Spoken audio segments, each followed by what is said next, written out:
गणित कक्षा 6 अभ्यास 3A।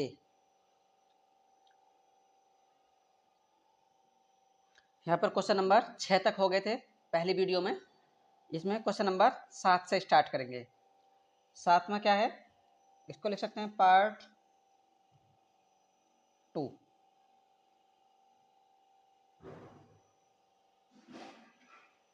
तो 7 में है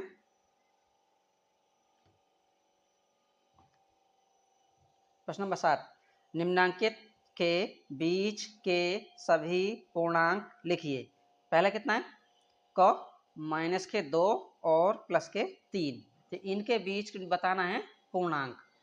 तो पूर्णांकों को पहले हम एक संख्या रेखा खींच लेते हैं।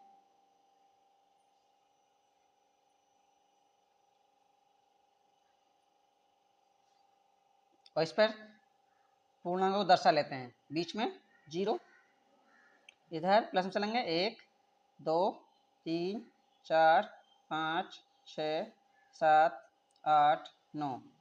इधर प्लस में चलेंगे 1 2 3 4 5 6 7 8 9। इधर चलेंगे माइनस में 1 2 3 4 5 6 7 8। -1 -2 -3 -4 -5 -6 -7 -8। ये खींच लिए। अब देखेंगे किस किस के बीच बना है। माइनस के 2 और प्लस के 3 के बीच पूर्णांक बताने हैं। तो माइनस के 2 कहाँ है, ये है, और प्लस के 3 ये है। तो इनके बीच बताना है कौन कौन आ रहे हैं। ये -2 और प्लस के 3 के बीच के पूर्णांक कौन कौन आएंगे। देखो माइनस के 2, इसके बीच लिखना है -1 0 +1, -1 0 +1 फिर +2। देखो यहाँ से जाना है, यहाँ से और कहाँ तक, इनके बीच में। तो इनके बीच में यही आ रहे हैं। -1 है, 0 है, +1 है, +2 है। बस ये इसके बीच में हो गया, यही आंसर हो गया। दूसरा कौन है, ख वाले में 0 और 6, 0 और 6। तो 6 ये प्लस का 6 मानेंगे। के बीच पूर्णांक कौन कौन आएंगे, 0 और 6 के बीच में। तो 0 कहाँ, 0 ये है, और प्लस का 6 ये है। तो इनके बीच बताना है, ये यहाँ तक, इनके बीच बताओ कौन कौन है। तो 0 से 1 आएगा, 2 आएगा, 3 आएगा, 4 आएगा, 5 आएगा और 6। तो 6 तो नहीं लेना है, इनके बीच का ही लेना है। 0 से इधर 1 2 3 4 5, 1 2 3 4 5, 6 नहीं लेना है क्योंकि 6 इसके बीच बताना है। ये आंसर हो गया। ग वाले में क्या है, ग वाले में क्या है, -4 और +4, -4 और +4 के -4 और +4। तो -4 ये है और +4 इधर है। तो इनके बीच में कौन कौन है। तो यहाँ से स्टार्ट करेंगे और कहाँ तक जाएंगे, 4 तक।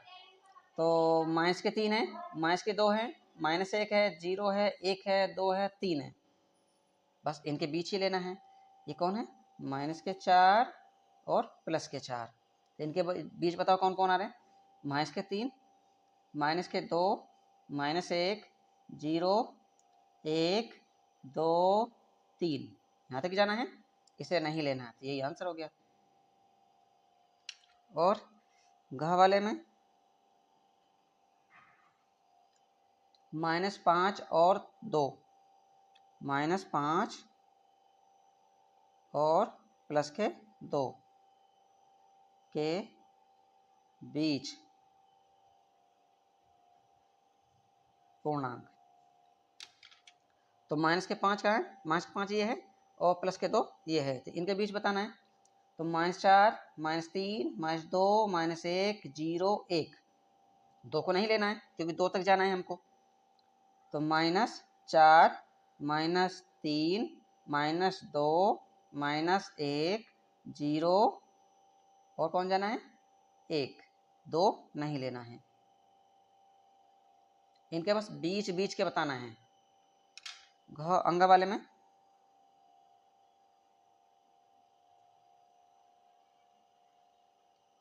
में है -3 और +5, -3 और +5 के बीच पूर्णांक कौन आएंगे, -3 ये है और प्लस के 5, -3 से और जाएंगे +5 तक, तो 4 तक लेना है हमको -3 से। तो यहाँ से स्टार्ट करेंगे, -2 -1 0 1 2 3 4 5, तो 5 तक नहीं 4 तक रहेंगे। तो -2 -1 0 1 2 3 और 4, ये आंसर हो गया।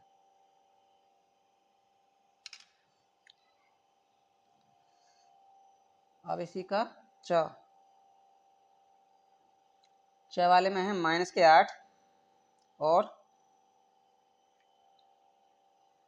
4 के बीच पूर्णांक। तो -8 और 4 तक जाना है, -8 ये है और प्लस का 4 ये है, तो इनके बीच में कौन कौन है, -7 -6 -5 -4 -3 -2 -1 0 1 2 3, यहाँ तक जाएंगे।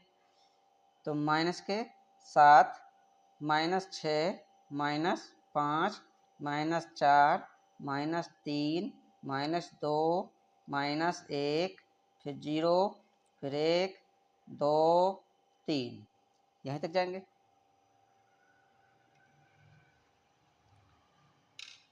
और क्वेश्चन नंबर 8, क्वेश्चन नंबर 8 में क्या है,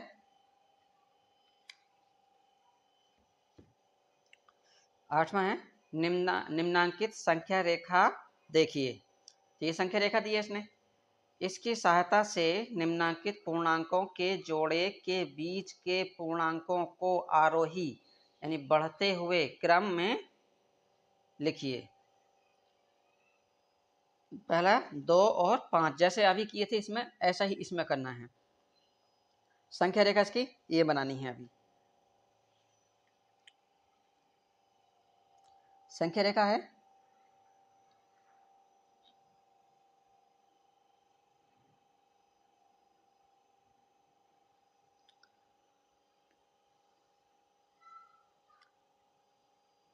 0 1 2 3 4 5 6 7 8 9 और इधर है 1 2 3 4 5 6 7 8 9, इधर 5 तक जाएंगे, 1 2 3 4 5, -1 -2 -3 -4 और -5, ये संख्या रेखा दी है इसने।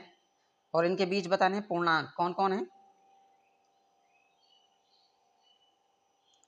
8 का क, तो 8 का क है 2, 5, इनके बीच बताना है 2 और 5 के बीच, 2 और 5 के बीच पूर्णांक कौन कौन है, प्लस के ही दोनों, तो 2 और प्लस के 5, तो कौन कौन है 3 और 4 आ रहे हैं, तो लिख देंगे 3 और 4, बस हो गया आंसर। ख वाला है इसका -4 और 0 के बीच पूर्णांक।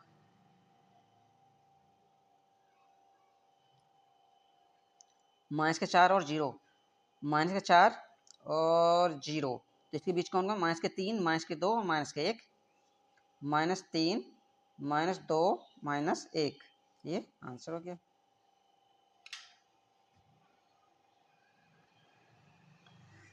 ग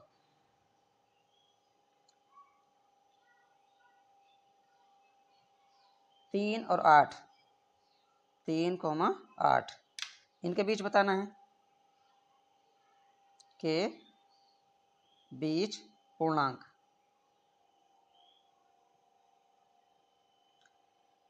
तो 3 और 8 प्लस के दोनों, 3 ये हैं प्लस के और 8 ये हैं, तो इनके बीच कौन है? 4 है, 5 है, 6, 7, 4, 5, 6 और 7, ये आंसर।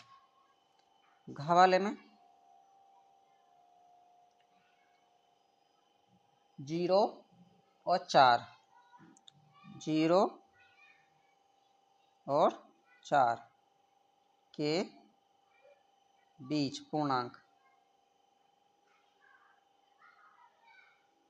कौन कौन आएंगे? 0 और 4 दोनों प्लस के हैं, तो 0 और 4 प्लस के, तो 1, 2, 3, 1, 2, 3, ये आंसर हो गया। अंग वाले में -5 -2, -5, -2 के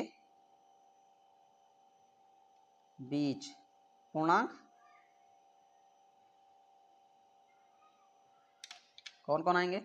-5, तो -5 इधर है और -2 ये है, तो कौन कौन है? -4 और -3, यही इनके दोनों के बीच आ रहे हैं, -4 और -3, ये आंसर हो गया।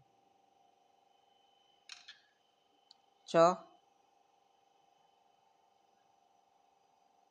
-1, 4 के बीच पूर्णांक बराबर, माइनस का 1 है और प्लस के 4 हैं, -1 और +4 ये है, इसके बीच कौन है? 0, 1, 2, 3, 0, 1, 2, 3, ये आंसर हो गया। अब क्वेश्चन नंबर 9, तो प्रश्न नंबर 9 में क्या है? 9 है, निम्नलिखित के मान ज्ञात कीजिए। क है -13, इसका निकालना है निरपेक्ष मान। तो निरपेक्ष मान निकालने क्या लेते हैं? दोनों तरफ संख्या के एक पोल से लगा देते हैं। अब इन पोल को हटाएंगे तो संख्या इसके अंदर चाहे माइनस की हो चाहे प्लस की हो, जब इसको हटाएंगे तो वो प्लस की ही हो जाएगी। तो इसमें पहला है मान ज्ञात कीजिए, 9 है मान ज्ञात कीजिए। पहला क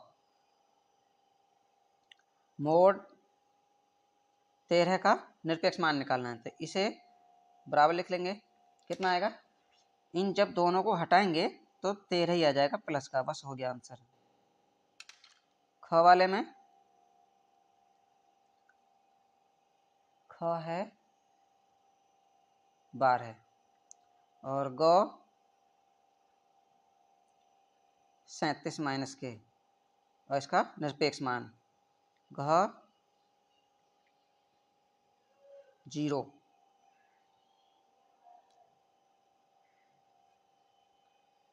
अंग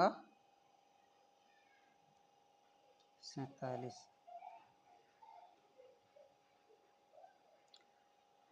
बच्चा वाले में निरपेक्ष मान 101।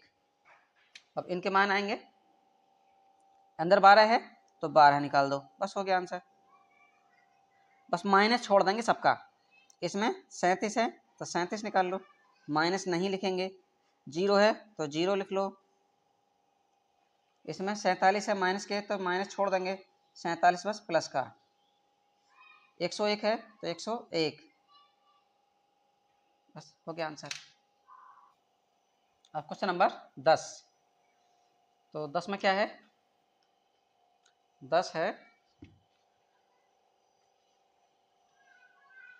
अपनी अभ्यास पुस्तिका में सत्य या असत्य कथन की पहचान कर लिखिए। पहला है, सबसे छोटा पूर्णांक शून्य है। सबसे छोटा पूर्णांक क वाले में ये सत्य है या असत्य है? तो इसमें देखेंगे पूर्णांक कहाँ से स्टार्ट होते हैं, बीच में 0 रहता है। इधर 1 2 3 4 5 6, इधर चलेंगे प्लस में अनंत तक, और इधर में आएंगे -1 -2 -3, ये भी कहाँ तक जाएंगे, माइनस के अनंत तक। तो 0 तो बीच में रह गया, तो इससे छोटी तो और भी संख्याएं हैं। जब और संख्याएं हैं तो ये सबसे छोटा नहीं हुआ, तो ये असत्य हो गया। पहला असत्य है। ख वाला,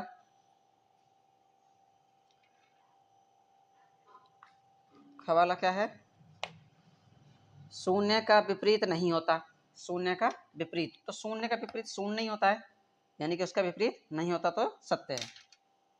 इसको लिखो सत्य है। ग वाले में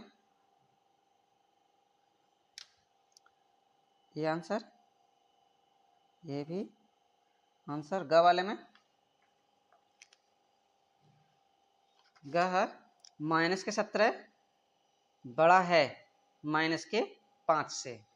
अब माइनस की संख्याएं जितनी बड़ी होती हैं वो छोटी होती हैं, तो इसका मतलब -5 -17 से बड़ा है, जबकि -17 छोटा है किससे, -5 से। और यहाँ उल्टा दिखा रखा है कि -17 बड़ा है। ऐसा समझ के देख सकते हैं कि माइनस का मतलब किसी पर कर्ज होना। कर्ज होगा तो जिस पर ज़्यादा कर्ज वो छोटा, और जिस पर कम कर्ज उससे बड़ा हो जाएगा। तो यहाँ पर ये असत्य है।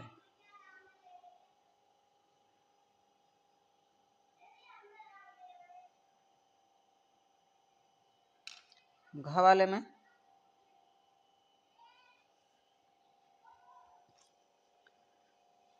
घ है, एक धनात्मक पूर्णांक अपने योगात्मक प्रतिलोम से बड़ा होता है। एक धनात्मक पूर्णांक अपने योगात्मक प्रतिलोम से बड़ा होता है। हाँ, क्योंकि धनात्मक पूर्णांक जो होगा उसका योगात्मक प्रतिलोम ऋणात्मक होगा, और ऋणात्मक से ऋण से धन हमेशा बड़ा होता है, तो ये सत्य है।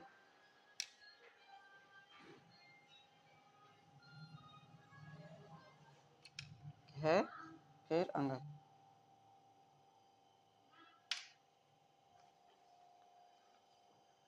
अंग वाले में एक ऋणात्मक पूर्णांक अपने योगात्मक प्रतिलोम से बड़ा होता है।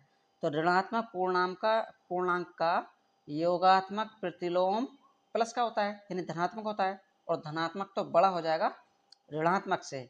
लेकिन ये क्या कह रहा है कि ऋणात्मक बड़ा होगा, ये गलत है, असत्य है।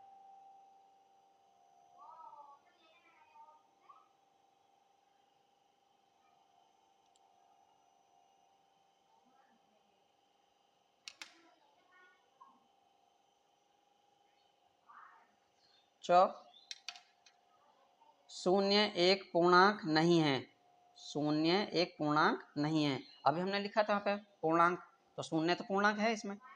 शून्य ये पूर्ण संख्या है, पूर्णांक है, तो ये पूर्ण संख्या नहीं, पूर्णांक, और पूर्णांक में 0 शामिल है, तो ये असत्य है। ये भी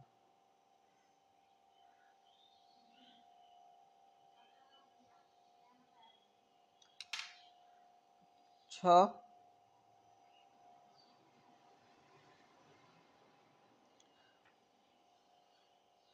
शून्य का योगात्मक प्रतिलोम शून्य है, ये सत्य है। शून्य का योगात्मक प्रतिलोम शून्य ही होता है, तो ये सत्य है।